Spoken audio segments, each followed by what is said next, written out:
여러분 안녕하십니까? 이번 시간에는 여성 건강 간호학에 대한 내용으로 또 여러분을 만나 뵙게 됐는데요. 요즘에는 여성 건강에 대해서 굉장히 또 활성화되어 있고 또 여성들이 굉장히 건강에 관심이 많고 대표적으로 여성 건강에 간호하게 된 것은 여성들이 이제 임신을 했을 때 문제를 많이 두기도 하는데, 임신이라는 것은 이제 뭐 아픈 상태에서 임신을 하는 게 아니라 건강한 사람들이면 누구든지 감기에 들어있으면 임신을 하게 되는 경우가 많이 있어요. 그래서 이제 이런 것들을 어떻게 하면 건강한 아이를 또 출산하고 그 건강한 아이를 출산하고 나서 잘 양육할까, 또 그거에 따른 분만 후에 이제 어떠한 그 위험이 따르지 않은 것들을 예방하기 위해서 이 여성 건강 간호학은 어찌 보면 질병을 예방하기 위한 아주 좋은 어때요? 교육이 될 수 있는 그런 과목이라고 할 수가 있겠죠. 그래서 이제 이 여성 건강 간호학을 전에는 이제 모성 간호학이라는 지칭을 많이 했는데, 이제 최근에 들어서 이제 과목 이름을 이제 이렇게 이제 변경이 되기도 했었죠. 그래서 모성이란 말은 엄마하고 아이하고만 이렇게 두는 그런 협소적인 의미였지만, 여성 건강이란 말은 훨씬 더 어때요? 포괄적이고 확대되는 의미가 있기 때문에 감기에 들어있는 여성은 모두 다가 다 해당이 된다는 이제 그런 의미도 있겠죠. 이제 이거에 따라서 이제 여성 건강에 관한 내용들을 간호학의 내용을 간단히 이제 살펴보면, 자, 여성 건강 간호학의 이제 키포인트를 보시겠습니다. 그래서 전체 영역에서는 이제 생식기, 임신기, 분만기 여성에 대해서 이제 출제 빈도가 굉장히 높고, 이런 단원들을 토대로 전략적으로 이제 공부하는 게 중요하겠죠. 그래서 지금도 사례형 문항은 이제 계속 첨가되는 추세이기 때문에 이번에 과목에도 이제 사례형 문항을 중간중간에 문제에 대입을 해서 이제 풀어보는 그런 시간을 갖도록 하겠습니다. 자, 여성건강간호학의 세부 영역의 문항 분포를 보면, 여성 건강 이해에 대한 한 서너 문제, 생애 전환기에 한 5-6문제, 생식기의 건강 문제 5-6개, 그 다음에 임신기에서 한 5-6개. 가장 많이 나오는 부분이 이제 분만에 관한 거하고 산욕기에 관한 내용들이죠.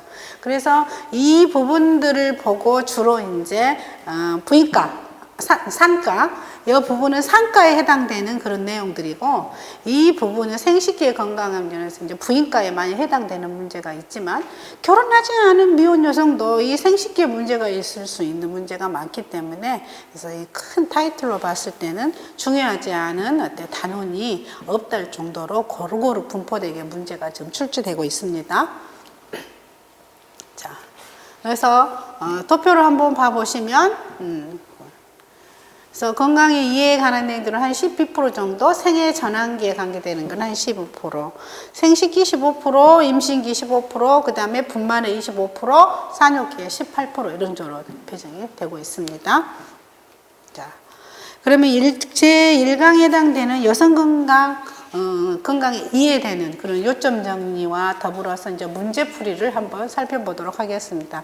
이 단원의 여성 건강의 이해와 여성 건강 간호에 관한 내용을 집중적으로 살펴보죠. 자, 출제 경향은 이제 이런 식으로 건강 문제 해결을 위한 방향으로 될 수 있으면 어때요? 우리가 몸이 아픈 거, 신체적인 거, 사회적인, 심리적인 것뿐만 아니라 성적인 것까지 건드려서 우리가 체킹을 해봐야 할 문제가 있기 때문에 이 단원을 통해서 큰 카테고리를 가지고 공부를 하도록 하지요.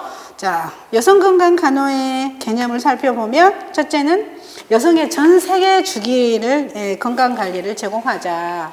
전 세계 주기를. 그 다음에 여성뿐만 아니라 누구까지? 가족의 어때요? 전체. 가족 전체의 건강 유지, 증진, 이런 것들을 보자 이 말이죠. 그 다음 세 번째는 질병 중심의 의학적 모델. 이거는 과거에는 질병 중심의 의학적 모델을 중심으로 했다 하면, 현재는 뭘 중요시 하는가? 체적의 안정감을 유지 및 획득하는 것을 좀 목적이에요. 다시 말해서 질병보다는 예방이 중요하다는 얘기죠. 그래서 건강, 증진, 유지에 포커스를 두고 가겠다는 거죠. 그래서 여성의 전 생애 주기를 국가가 전부 다 관리하고, 본인 스스로가 자기 건강을 관리를 잘해서 질병을 얻지 않도록 지금 그러한 건강의 문제로 지금 다가가고 있는 거죠. 자, 그 밑에 보시면 이제 여성이 자신의 건강 문제를 인식하고 지식을 가짐으로써 스스로 결정하고 조정하는 능력을 갖추게 하기 위한 것이다. 간호사가 대신 해주는 것이 아니다. 내 스스로, 여성 자신 스스로가 자기의 건강을 어때요? 잘 관리하자. 그런 목적인 거죠. 이게 여성 건강 간호의 개념을 간단히 나열해 봤고요. 자, 목적을 한번 살펴보면 여성의 건강을 누구의 입장에서? 여성의 입장에서 이해하는 여성 중심의 방법으로서, 남성이 아니라 여성의 입장에서 이해하는 여성 중심의 방법으로서 여성이 자신의 건강 문제를 인식하고 지식을 가짐으로써 스스로 결정하고 조정하는 능력을 갖추는 것이다. 제일 중요한 내용이 무엇입니까, 여러분요? 스스로 결정하고 조정하는 능력을 갖추는 게 여성 건강 간호의 목적이라고 할 수 있습니다. 다시 정리하면 내 건강은 누가 지킨다? 내 스스로 지킨다는 거죠. 그래서 여러분 적정 기능 수준이라는 그 단어 생각나시죠? 맞습니다. 그래서 이런 식으로. 그래서 과거의 어머니들은 임신, 출산, 분만을 하면서도 본인의 건강을 지키지 못해서 다양한 질병을 가지고 나이가 들어서까지 굉장히 고통을 받는 시절이 많았는데, 요즘 현대 여성 건강 간호는 미리 예방하는 차원이라는 거를 잊지 말고.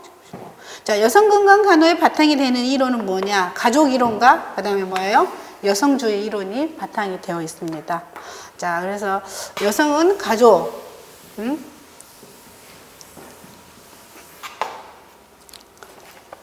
자, 그 다음 내용은 여성 건강 간호의 실무 지침을 한번 살펴보도록 하겠습니다. 역시 건강 증진과 질병 예방을 굉장히 강조하고 있습니다. 그 다음에 여성이 신체 기능을 잘 알고, 본인의 신체 기능을 잘 알고 문화 속에서 자신의 역할에 능숙하게 하는 게 중요하다 이거죠. 능숙하도록 하는 거. 그 다음에 세 번째, 가족 체계, 사회 체계. 그래서 한 개인의 건강은 다른 모든 사람의 영향을 받는다는 거죠.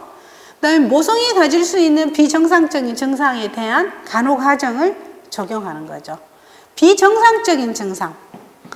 모성이 가질 수 있는 비정상적인 증상이라는 거, 정상에서 벗어난다는 거 뭔가가 어때요? 질병이 생긴다는 얘기겠죠. 그래서 그 질병에 대해서 논의하고 그 과정을 어때요? 대입해서 잘 알아보자 하는 내용들이겠죠. 자, 그렇다고 생각하면 여성 건강에 관계되는 일에 대해서 간호사들은 여성 건강을 위해서 어떤 역할을 해줘야 되나? 첫 번째, 가족 간호 제공자. 케어기버, 간호를 제공해주는. 그래서 가족 중심적이고 여성 중심의 이제 간호를 제공하라. 두 번째, 옹호자, 어드보케이터. 여성의 건강 유지 증진을 하기 위해서 옹호해줘. 고로 옹호자는 무엇인가? 대변자 역할을 해주는 거죠. 대변자 역할을 해주는 거죠. 교육자, 자가 간호와 자가 검진 교육을 어때요? 실시해주는 거죠. 스스로가 어때요? 관리할 수 있도록 교육자의 역할을 해주는 거죠. 그러나 정확한 지식을 전달해야 되겠죠. 두루뭉실한 지식보다는 과학적이고 체계적이고 객관적이고 정확한 지식을 대상자들한테 전달해주는 교육자의 역할, 굉장히 좋은 역할이죠. 역할 모델, 롤 모델이 돼주는 거죠. 전문직 여성으로서부터 희망을 줄 수 있는 여성의 역할 모델이 되어보자. 그 다음에 네 번째는 정치 사회적인 역할. 정치적으로도 요새는 간호사들을 굉장히 그 정치에 입문하는 사람들도 꽤 있죠. 그래서 정치 사회적인 역할 모델도 되고, 여성 건강 간호는 앞으로는 질병 치료보다는 뭘 중요하다? 건강을 증진하고 질병을 예방하는 측면. 다시 말해서 1차 예방에 포커스를 두겠다 그 말이겠죠. 굉장히 중요한 내용입니다. 그래서 미리 알고 예방을 하면 그 다음에 후속 따라 어떠한 질병을 앓지 않게 되는 것. 국가적으로 봐서는 그게 이제 국민건강보험에서 나가는 돈의 지출도 어때요? 줄일 수 있고, 또 개개인으로 봤을 때는 내가 부담하는 건강보험료도 줄일 수 있는 그런 계기가 되는 거죠. 또한 한편 궁극적으로 보면은 내가 질병을 얻지 않고 건강하게 살 수 있으니까 고로 내가 굉장히 많은 혜택을 본다고 생각하시면 되겠습니다. 자, 가족 중심 간호의 기본 원칙을 보겠습니다. 여성 건강 간호에 있어서 가족은 빼놓을 수 없는 중요한 부분이죠. 그래서 이 출산, 양육, 사회화 이것들에서 가족의 독특한 중요한 기능을 담당하는 곳이었대요. 가족이죠. 그래서 어머니의 일뿐만 아니라 가족 전체의 가압으로 간주한다. 여자는 약하지만 어머니는 강하다는 그런 속담이 있는 것처럼 정말로 결혼을 해서 자녀를 낳고 있다 보면은 내가 곧 쓰러질 것 같아도 보면 또 어떻게처럼 또 일어나서 또 자녀를 위해서 또 가족을 위해서 일하는 그런 부분들이 있죠. 그러다 보니 과거의 어머니들은 자기의 건강을 지키지 못해서 나이가 들어서 이제 문제가 생긴 것들이 많이 있었죠. 그러나 지금의 여성들은 이제 많이 깨어있고 교육을 받고 또 자기의 건강이 중요하다는 걸 스스로 인식하기 때문에 이제 많은 발전이 있는 거죠. 자, 그래서 분만도 다시 말해서 이제 옛날에는 폐쇄된 분만이었지만 지금은 참여 분만. 남편이 분만실에 들어와서 같이 분만을 할 때 고통을 나누면서 참여하는 거죠. 그 자연 분만. 근데 모자 동실. 엄마와 아이만 함께 할 수 있는. 그 예력을 배제한 출산. 다시 말해서 편안하게 할 수 있는 거예요. 외부의 어떠한 자극들을 줄일 수 있는 것들. 그 선택적인 출산과 가정 분만의 부활. 그 옛날에 과거에는 가정에서 분만을 했는데 못했는데 지금은 가정에서도 분만할 수 있는 그런 시스템이 나와 있다는. 여건만 갖춰준다면. 그래서 이제 결국은 사회와 가족 가정 속에 대한 출산의 초점을 이제 맞추는 것인 거죠. 그래서 우리나라가 지금 문제예요. 저출산 때문에. 젊은 그 여성이나 남성들이 결혼을 이제 정년기가 늦어지기 때문에 이제 아무래도 출산이 떨어지겠죠. 그래서 우리나라가 올해도 굉장히 출산량이 떨어져서 지금 심각한 고민에 지금 빠져 있는 거죠. 다시 말하면 앞으로는 경제활동 인구가 줄어든다는 얘기겠죠. 15세에서 64세의 사이가 경제활동 인구인데 정말 맥시멈으로 열심히 일해줄 수 있는 나이는 어때요? 20세 이상이 또 50세 사이라고 할 수가 있겠죠. 그러한 인구들이 점점 줄어든다는 것은 국가 경제가 나중에 희청할 수도 있다는 얘기죠. 자, 그 다음에 다른 보겠습니다. 성건강 간호에 관한 내용을 보시면 여성의 성 정체성.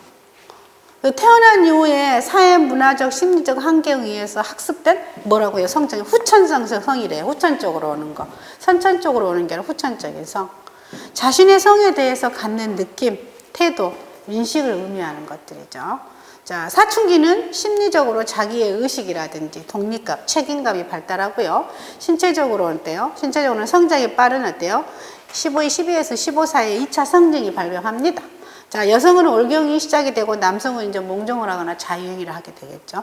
그래서 성 정체성이 통합되는 매우 중요한 시기이다. 성 정체성이 통합되는 매우 중요한 시기이다는 것을 기억하시고, 이런 내용들은 또 아동간호에서 많이 나오는 내용이기 때문에. 자, 그 다음에 성교육과 성상담이죠. 요즘에는 굉장히 성에 대한 이슈가 늘 매스컴에서 뛰어오르고 있습니다. 하루도 거르지 않고 계속 그런 문제가 나와 있는데, 이 성교육이 굉장히 중요하죠. 그래서 성적 특성과 역할, 남성이 해야 할 역할과 여성이 해야 할 역할을 정확하게 알아야 되겠죠. 역할을 포함한 성에 관한 과학적인 지식과 함께 관련된 사회 규범을 지도, 교육하는 것들. 그 다음에 시행에 적절한 준비와 태도, 이런 것들을 숙지 필요가 잘 알고 행해야 된다는 거죠. 숙지한다는 말은 굉장히 정확성을 말하는 것이죠. 숙지해라. 숙지. 잘 알고 행해라. 이런 거죠. 그다음 비판적인 감정, 양가 감정, 구원 구조 감정, 주관적인 느낌에 주의라. 함부로 편협적으로 하지 마라. 객관적으로 하라. 이런 얘기겠죠. 그래서 성교육과 성상담에 대한 내용을 한번 받아봤고요. 그 다음, 자, 결혼이라는 걸 한번 생각해 보. 여러분들도 학생이 있지만 언젠가는 결혼을 하는 사람도 있을 거고 하지 않은 사람도 분명 나올 수 있을 거예요. 그래도 한 번쯤은 결혼을 생각해 보는 게 좋겠죠. 그래서 사랑하는 사람과 함께 가정을 이루어 사는 행복한 가정을 한 번씩 생각해 보세요. 자, 결혼 가정의 성립이 시작되는 출발점. 개인적인 차원을 보면은 가족 구성원의 중심이 되는 부부가 이제 성생활을 영위함으로써 성적 욕구 충족도 만족하지만 자녀를 통해서 이제 혈연 관계가 유지가 되는 거죠. 이게 이제 가족이 되는 거예요. 국가가 인정하는 어떤 남녀의 정당한 이렇게 함께 사는 그런 것들을 인정해 주는 거죠. 사회적인 지원으로 보면 이제 사회 내 성적 통제를 의미하는 거죠. 아마 이런 사회적인 법적으로 이런 카테고리가 있지 않았으면 어떠한 또 문제가 또 발생되는지도 모르지만 다 가정을 가까이 있다 보니까 도덕적 양심을 갖고 또 자녀를 양육하는 부모가 또 그 자녀를 교육시키다 보면 이 사회 내의 성적 통제를 굉장히 강력하다고 합니다. 이 결혼이라는 게. 그래서 사회제도로 이제 정착이 되어 있고요. 가족이 기능이 와해시 이런 문제가 생겨요. 결혼했는데 엄마 아빠 이혼했다. 그러면 가장 피해를 보는 건 아이들이죠.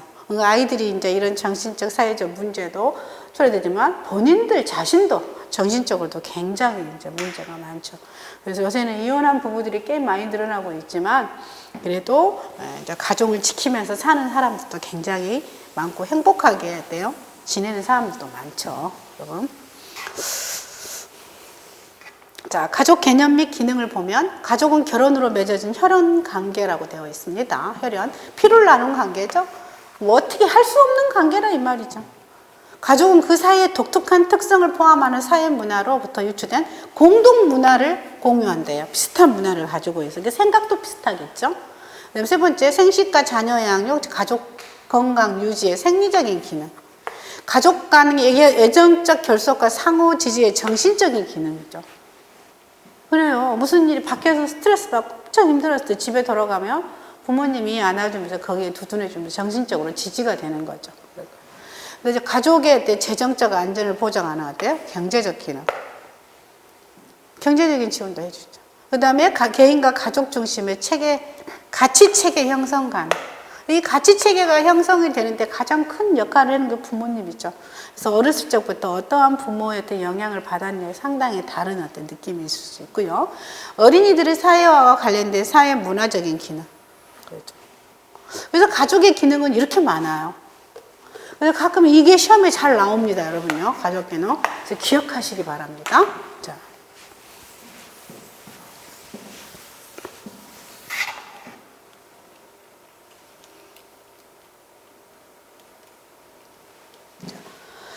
다섯 번째, 이제, 결혼이라는 테두리가 나오고 가족 관계가 나왔는데, 이제 각종 피임의 이제 올림이, 간호에 관한 내용을 한번 보겠습니다.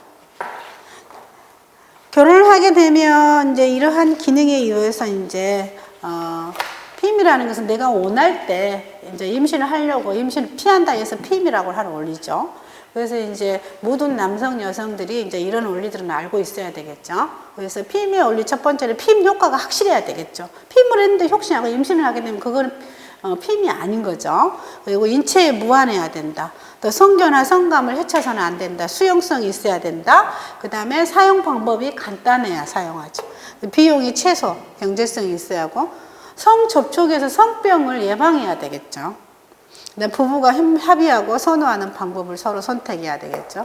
그래서 이러한 부부가 또 이런 문제에 대해서 문제를 일으킨 경우도 많이 있기 때문에 항상 부부가 커뮤니케이션이 잘 되는 게 중요하겠죠.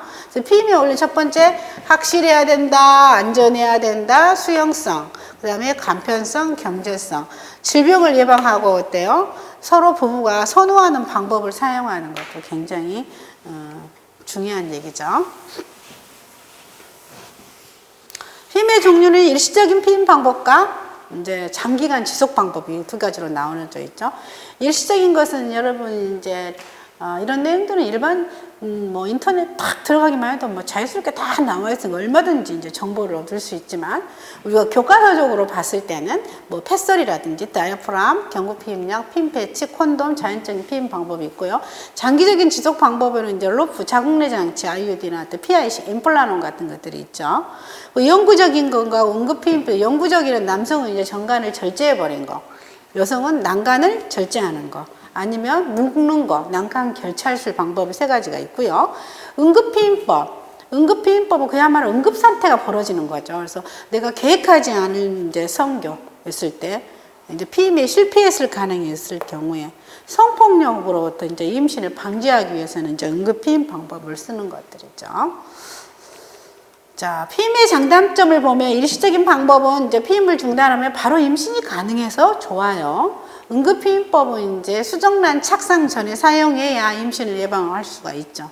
그래서 원하지 않은 이제 성폭행으로 해서 이런 문제가 생길 때 저렇게 하시면 되고, 또 언제 또 저런 방법을 써야 하냐면 성교 후 72시간 이내에 1차 약을 한번 복용하고 그 다음에 12시간 후에 또 2차 어때요? 약을 복용하죠. 성교 후 72시간에 1차 약 복용, 12시간 후에 어때요? 2차 복용하는 게 중요하죠. 그다음 피임 실패 후에 임신이 지속되어도 태아 기형을 유발하지는 않아야 되겠죠. 근데 만약에 피임을 했는데 이게 잘못됐을 때 아이한테 어때요? 기형아를 유발하면 이거 큰 타격이거든요. 그래서 이런 것도 유발하지 않는 거. 그다음에 장기간 지속 방법, 자궁내 장치 하는 거죠. 그래서 높은 피임 효과가 있고 간편성 비용이 적어서 하는데 너무 이제 뭐 어떤 사람은 3년, 5년, 어떤 경우는 뭐 10년 정도 한다 그러는데 이제 이 루프가 빠져버려가지고 또 임신된 경우도 있기 때문에 이러한 장치를 하고 있는 사람들은 정기적으로 산부인과 검진을 해서 제대로 기능을 하는지 살펴보는 게 좋겠습니다. 자, 그다음에 피하 이식법, 장기간 피임 이식. 제거 시 임신이 가능하고 시술이 필요하는데 이제 이걸 하는 이제 의사들이 이런 이제 피하에다가 아예 이제 이런 도구들을 집어넣어서 이거 호르몬 제제죠. 이걸 통해서 이제 피임을 예방하는 방법들이 많이 있습니다. 자, 그다음에 영구적인 피임 방법은 정관 절제술. 정관을 절제하니 남성의 정자가 나오지 않으니까 피임 효과는 100%죠. 성생활에 아무 지장이 없고 정액량의 변화도 없어요. 그 수술 후에 약 2, 3개월만 피임법 사용하면 됩니다. 수술 후 2, 3개월. 그럼 보통 8주 이상이죠. 왜냐하면 정관에 남아있는 정액이 있어서 그것 때문에 임신을 할 수 있기 때문에 수술 후 2, 3개월 좀 피임하는 거 중요해요. 자, 난간 절제술과 난간 결절술의 피임 효과가 100%죠. 그 정관 절제술과는 달리 피임이 즉시 가능해요. 남성은 수술하고도 약 2, 3개월 정도 피임을 하라 그랬죠. 그랬는데 이 난간 절제술하고 난간 결찰술은 바로 어때요? 피임이 어때요? 즉시 피임이 된다고. 그래서 임신 가능성이 이제 걱정을 안 해도 된다는 얘기겠죠. 자, 그렇다면 피임약도 장기간 복용하면 부작용이 있습니다. 자, 어떤 부작용이 있는가 한번 살펴볼까? 혈전성 정맥류, 유방암, 분만 2주 이내, 그 다음에 심혈관 질환, 분만 2주 이내,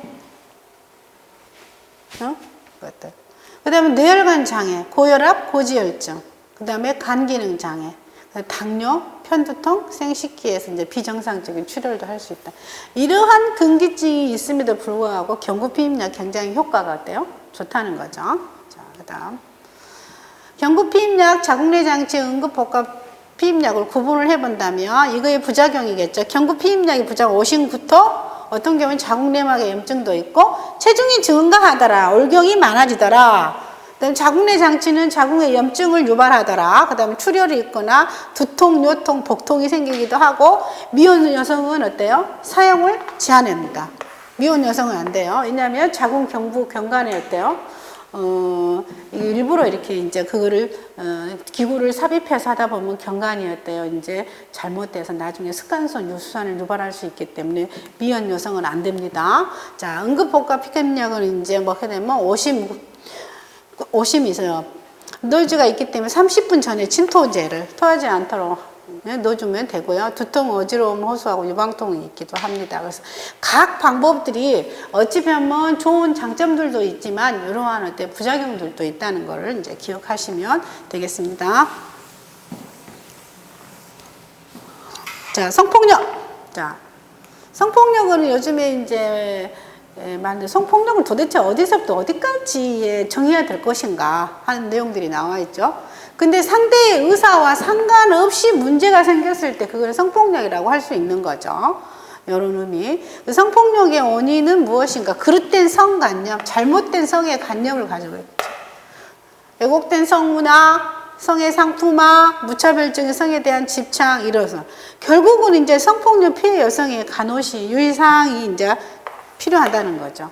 그래서 우리 의료인들은 이러한 대상자들이 병원에 오게 응급실로 실어오게 되면 우리 간호사들이 알고 이거에 대한 유의사항을 숙지해서 아주 긍정적인 방향으로 가도록 간호 중재를